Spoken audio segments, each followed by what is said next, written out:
माझं नाव स्वाती ठाकरे. मी प्रिया मॅमकडे मागील 10 दिवसापासून क्लास लावला आहे. आज आमच्या क्लासचा शेवटचा दिवस आहे. ह्या 10 दिवसाच्या ट्रेनिंगमध्ये माझा फर्स्ट डे असा होता, की मला चाबी फिरवताना पण भीती वाटत होती.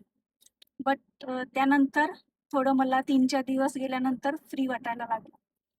आणि भरपूरशा गोष्टी जी फर्स्ट डेला मला जी माहिती मिळाली, ती मला म्हणजे गाडीत मी बसले होते.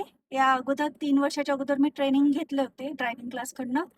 पण तेवढी माहिती मला नव्हती, जी मला फर्स्ट डेला मिळाली.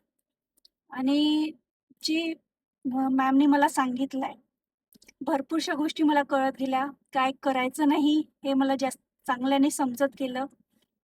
अ, पुन्हा त्याचबरोबर चुका होत होत्या माझ्याकडनं, बट ती तेवढ्याच पेशंटली मला हँडल करत होती आणि बोलत होते, की त्याच चुका वारंवार करू नका. कारण ते नेक्स्ट आपल्याला फार उपयोगी जेव्हा आपण एक एकट्यात गाडी चालवू, तेव्हा आपल्याला फार उपयोगी पडतं ते. माझं ट्रेनिंग सेशन फार चांगलं होतं. हं. Thank you.